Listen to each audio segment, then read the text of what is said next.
Olá pessoal, meu nome é José Amandio, sou aluno de mestrado em Ciência da Computação e hoje estou aqui para mostrar um artigo com o tema do meu mestrado e que aborde uma modelagem matemática, certo? Para iniciar, eu decidi mostrar os tópicos do meu mestrado e a minha intenção era encontrar um artigo que pudesse ter no mínimo um desses temas do meu mestrado. Então, meu mestrado consiste nos temas de sistemas distribuídos, computação confidencial, especificamente com SGX, Intel SGX, e Service Mesh, uma área de serviço, que também entra um pouco em sistemas distribuídos, certo? Com isso, eu acabei encontrando 4 artigos interessantes e dentre eles acabei escolhendo um para fazer essa apresentação, né?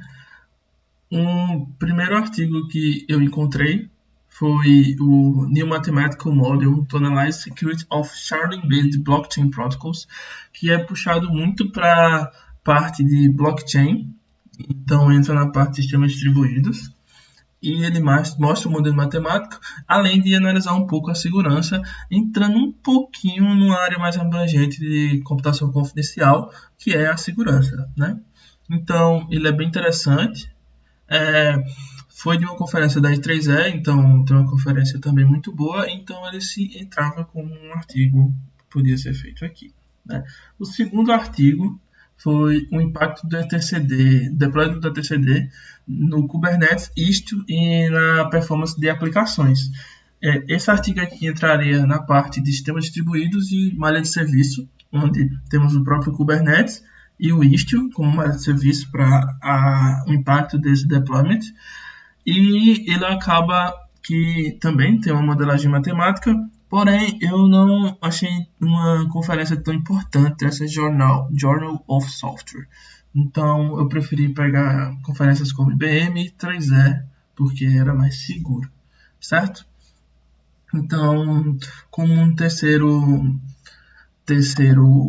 artigo foi um framework algoritmo para diferenciar dados privados nos processadores confiáveis, ou seja, nessa parte aqui já entramos com computação confidencial, mais precisamente com o próprio Intel SGX, como eu tinha falado, e o intuito aqui é também uma análise dos dados privados dela. O problema aqui foi tanto a conferência, que era uma conferência voltada para informações neurais, e não tão conhecida. Então isso complicou, mas é um artigo também muito interessante. E o artigo escolhido para ser falado aqui foi o Stateless Call Mating Protocol Intel SGX, certo? Ele foi feito na Systex 2018, que está na plataforma da ACM Digital Library, então muito interessante. Tem a parte de computação confidencial, além de fazer várias otimizações, onde entra a nossa modelagem matemática, certo? Porém, antes de falarmos sobre o artigo em si, é interessante também falarmos um pouco sobre IntelStX, o que é e como funciona, certo? Então, antes de começar, gostaria de falar que o Intel Software Guard Extension, também conhecido como SGX, é uma extensão da arquitetura x86 que permite que o código de nível de usuário crie regiões de memória confiáveis chamadas enclaves, como a gente pode ver aqui, uma área confiável em uma aplicação com uma parte não confiável também, certo? Esses enclaves são protegidos por hardware e fornecem um ambiente seguro para a execução de código e armazenamento de dados sensíveis, ou seja, dados que a gente quer manter seguro da aplicação vão estar dentro desse enclave, certo? Numa aplicação confidencial, existem 2 tipos de chamada de função, que podem ser feitas entre o código do aplicativo, a parte não confiável, e a parte confiável, que está dentro do enclave, que são as eCalls e as OCalls. As eCalls são chamadas de funções feitas pelo aplicativo para uma função dentro do enclave, como a gente pode ver aqui na imagem, e as OCalls são chamadas de função feitas pelo próprio código dentro do enclave para uma função no aplicativo, ou seja, são saindo. A eCalls são chamadas de uma parte não confidencial para confidencial, e as on-calls são a saída da confidencial para não confidencial, certo? Porém, existe um problema nisso tudo, que é onde entra também o artigo, né? O artigo Treatless Calls Made in Protocol in SGX aborda o problema de desempenho em relação às trocas de enclaves no contexto do SGX. A segurança fornecida por esse enclave não é gratuita, porque é muito cara e pode ser acionada com frequência por chamada de função entre esses enclaves, ou seja, pode haver várias chamadas de calls e calls e isso acaba prejudicando bastante o desempenho da aplicação, podendo tornar ela mais lenta do que ela seria, certo? O problema é que as transições entre esse enclave e o código não confiável são muito custosas e podem ocorrer frequentemente por causa de chamadas de funções entre os domínios. A ideia do Treatless Calls, que é a parte objetiva do artigo, é evitar essa transição usando threads ou cores de trabalhadores para executar as chamadas de função de forma assíncrona. Aí com isso a gente começa a entrar em várias perguntas. Será que essa técnica é sempre eficiente? Será que vale a pena trocar cores extras por menos transições? Aí é isso que os autores do artigo tentam responder para a gente. Certo. Então, como uma solução, falando agora, trabalhos anteriores propuseram uma técnica chamada Treatless Call, que evita a troca de enclaves usando essas threads e essas cores de trabalho para executar chamadas de função assincronamente. No entanto, os autores do artigo questionam a eficiência dessa técnica. Será sempre sábio trocar núcleos extras de CPU por menos trocas de enclave? Aí, neste artigo que eu estou falando, os autores tornam a técnica Treatless Call prática, garantindo que ela melhora o desempenho de maneira eficiente. E para isso, eles investigam em quais condições a Treatless Call pode melhorar o desempenho de maneira eficiente, estabelecendo um modelo de desempenho por meio de análise matemática e simulação. E aí que entra a gente, né?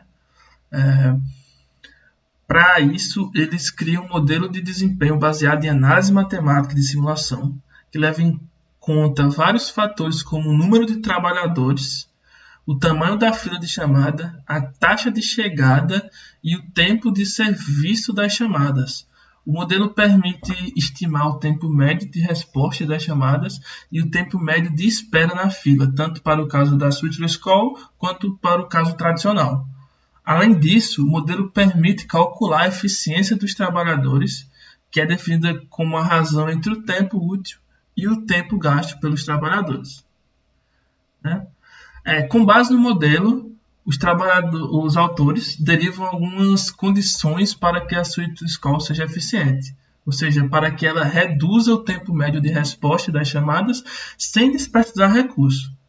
Por exemplo, eles mostram que as Treatless Calls são eficientes se a taxa de chegada das chamadas for maior que um certo limiar, que depende do número de trabalhadores e do tempo de serviço das chamadas. Eles também mostram que as Treatless Calls são eficientes se o número de trabalhadores for menor que um certo limite, que depende da taxa de chegada das chamadas e do tempo de serviço das chamadas.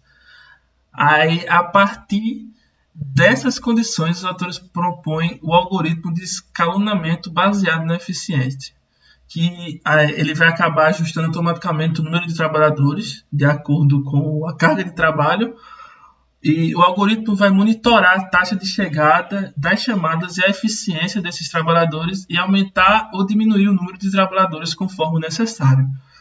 O algoritmo também evita oscilações frequentes no número de osciladores usando um parâmetro de histerese.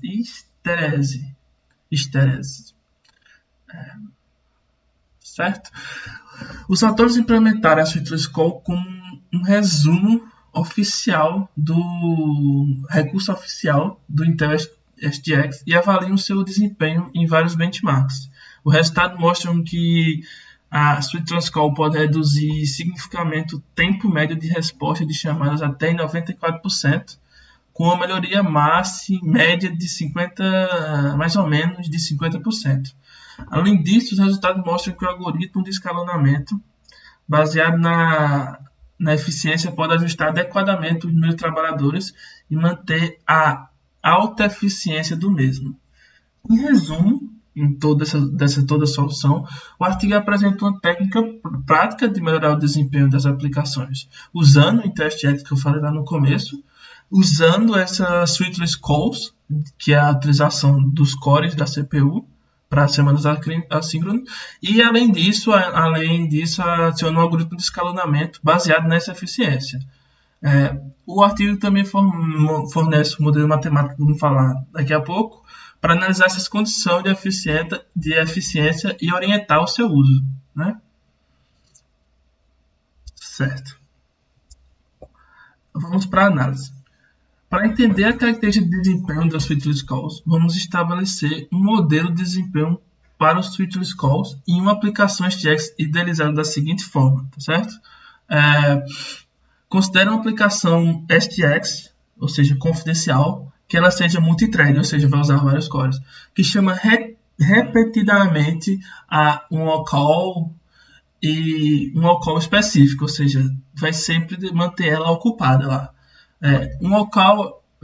O desenvolvedor dessa aplicação está interessado em maximizar a vazão da on-call sob um orçamento de N núcleos de CPU, ou seja, o núcleo tem que ser maior que 2 também, senão a gente estaria usando o núcleo, certo? Para fazer o melhor uso desses núcleos, ele tem que decidir se executa a call de forma switchless, ou seja, em vários cores, ou não. Então, essa é uma decisão difícil, porque não há um vencedor claro. Os switchless com calls elimina as trocas de enclave, mas deve reservar N núcleos de CPU para os trabalhadores, certo? Deixando apenas o número de CPUs usadas para menos o número de núcleos de CPU, o N núcleos de CPU para as threads da aplicação. As calls tradicionais podem ser chamadas e executadas em N threads e os núcleos da aplicação. Mas esse maior paralelismo tem um custo de menor desempenho por thread devido às trocas do enclave, certo? Deu para sacar? Ou seja, quanto maior esse paralelismo acontecer, maior vai ser o menor desempenho por causa das threads devido à troca desse enclave.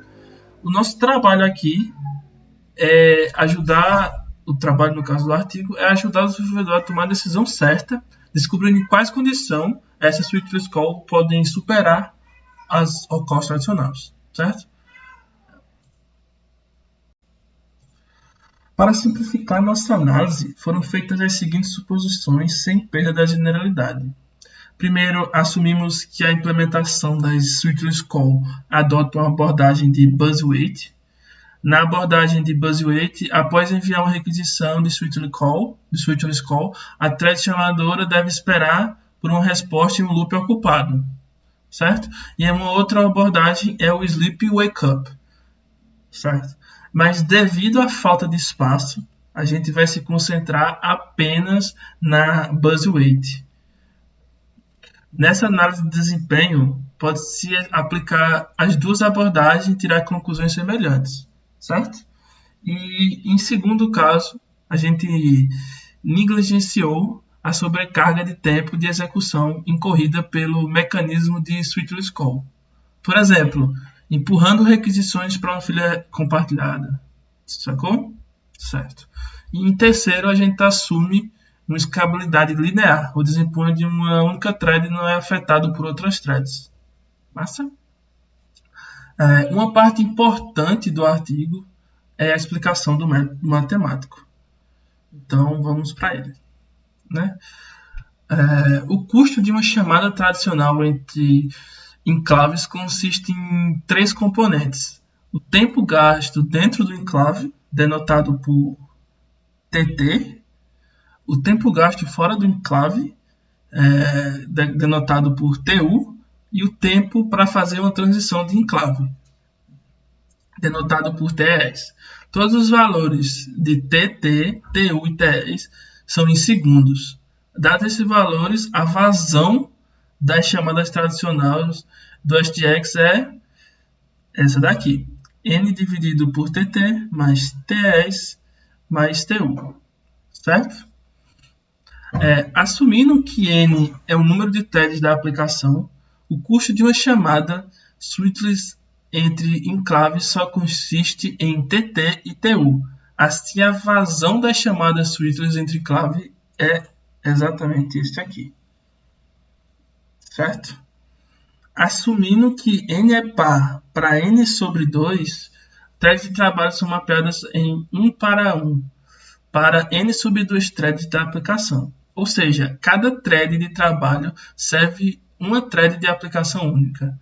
Essa suposição de mapeamento 1 para 1 será removida na análise de simulação mais à frente, né? Com as fórmulas que a gente apresentou até agora, a P0 e agora a P1, os autores provam que P1 sobre P0 vai ser sempre maior que 1 se e somente se TT mais TU for menor que TS. Ou seja, se o tempo dentro do enclave e fora do enclave somados for menor que o tempo dessa transição, certo? Isso significa que as chamadas switchless entre enclaves superam as chamadas tradicionais entre os enclaves se e somente se a soma de TT e TU é menor que TS, que é cerca de 8.000 ciclos de CPU ou 4 vezes 10 elevado a menos 6 segundos. Eles suporam que a CPU estava rodando em 2 GHz, certo? Falando aqui, a gente pode ver que ele está mostrando a explicação que eu falei acima da divisão ser maior que 1, apenas se TT maior que TU, menor que TS, certo? E agora a gente entra na parte de simulação, do método de simulação. Na seção 3 do artigo, os autores abordam o problema de escalonamento desses trabalhadores. Ou seja, como decidir o número ótimo de threads para os trabalhadores em tempo de execução. Eles propõem a noção de eficiência do trabalhador, que mede a quantidade de CPUs economizado para os chamadores por cada ciclo de CPU consumido pelo trabalhador.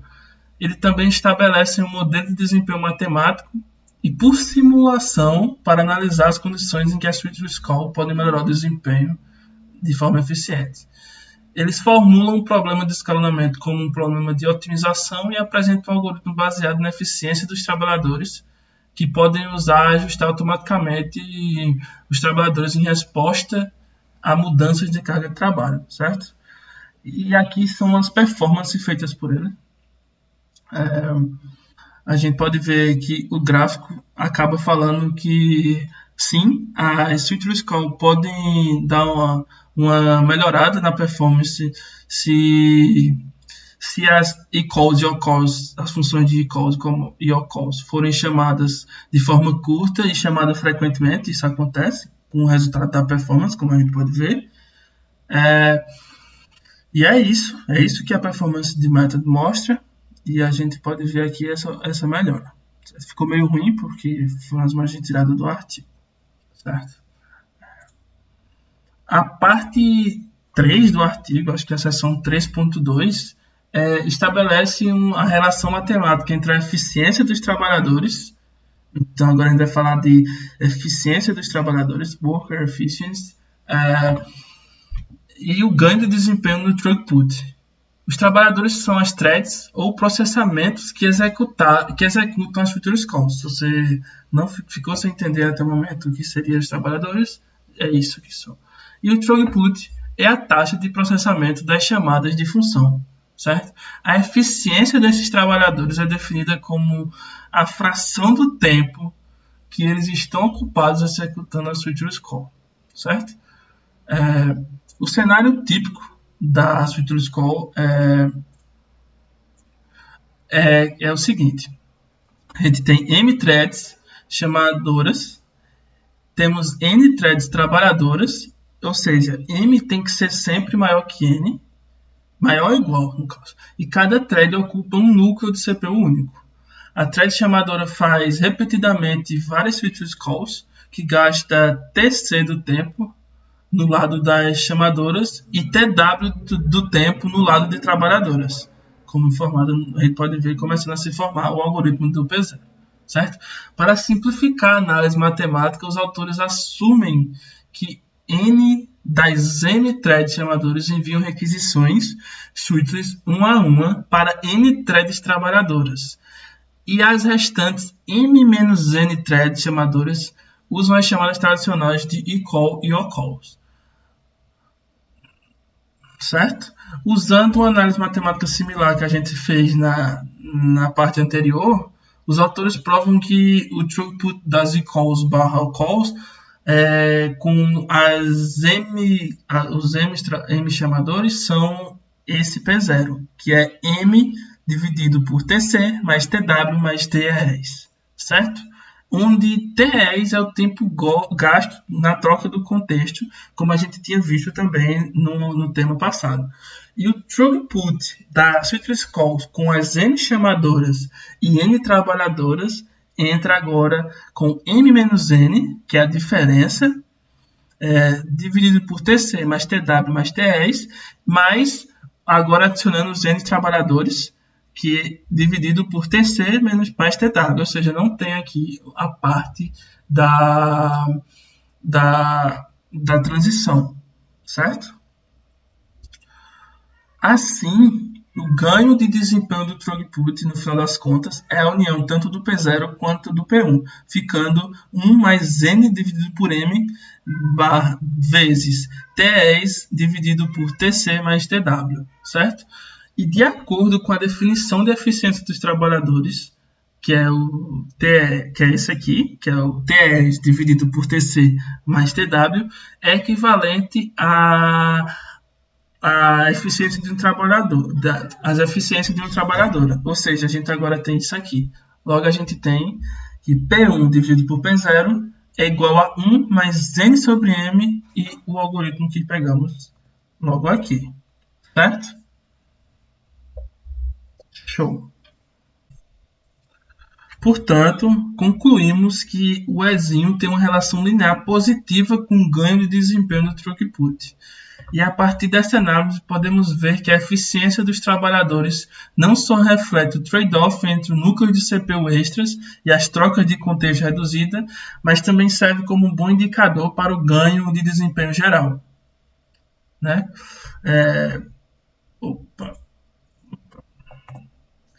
Para responder ainda melhor as dúvidas, os autores fazem uma modelagem de desempenho utilizando a análise matemática e simulação, e formula o conceito de eficiência do trabalhador, que mede a fração de tempo que o trabalhador gasta executando a chamada de função em vez de esperar por elas.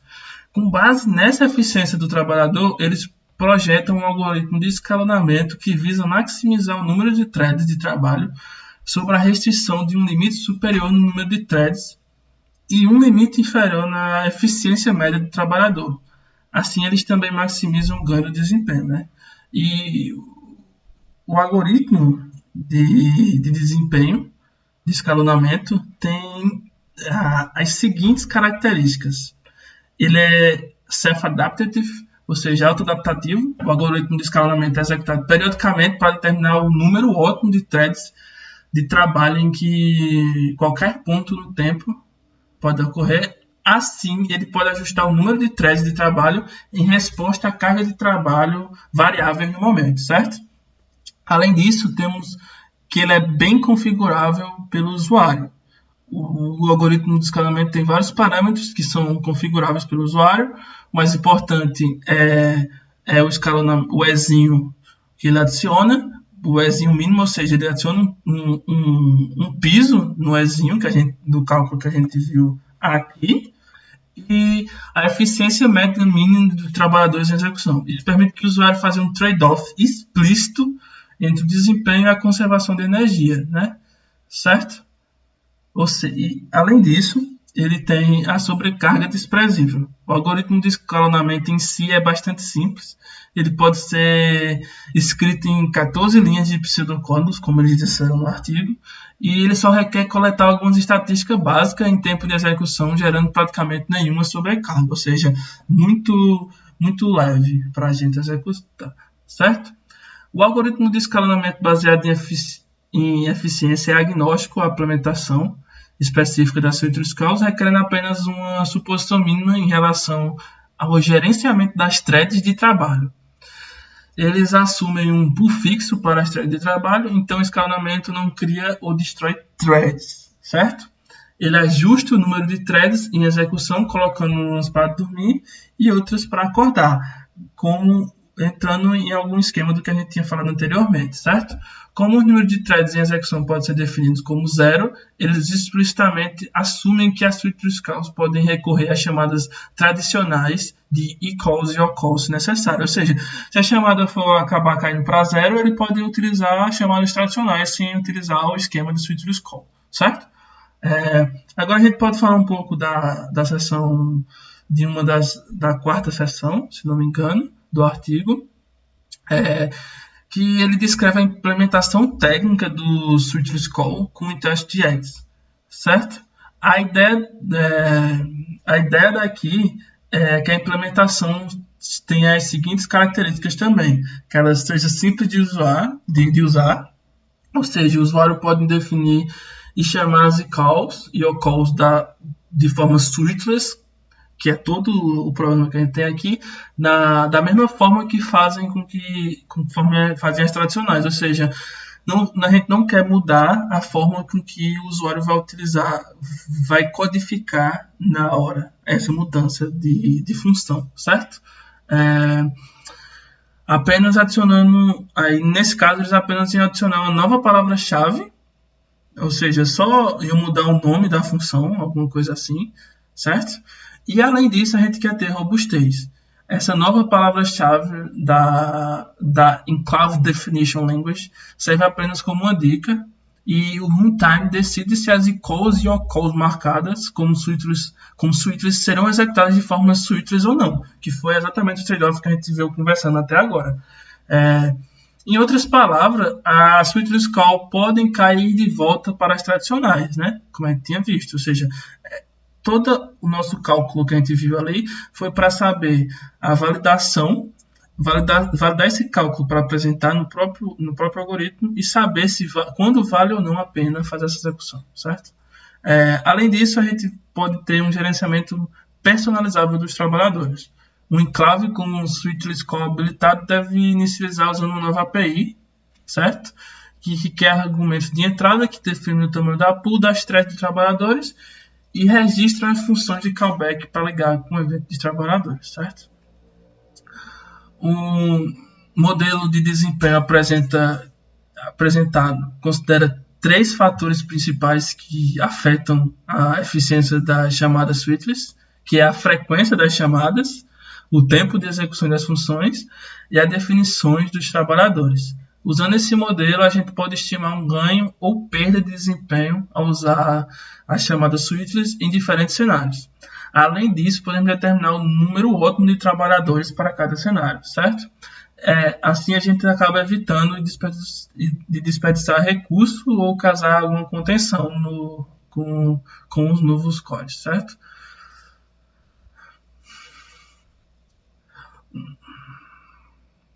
O resultado mostra que as chamadas switchless podem melhorar o desempenho das aplicações TX em até 12 vezes, dependendo da frequência do tempo das chamadas. Além disso, o algoritmo deles o algoritmo de escalonamento deles pode adaptar-se à mudança na carga de trabalho e manter uma alta eficiência dos trabalhadores. Em conclusão, que a gente pode ver aqui, este artigo apresenta uma técnica prática para melhorar o desempenho das aplicações STX, usando o que ele diz no artigo, que é a switchless call.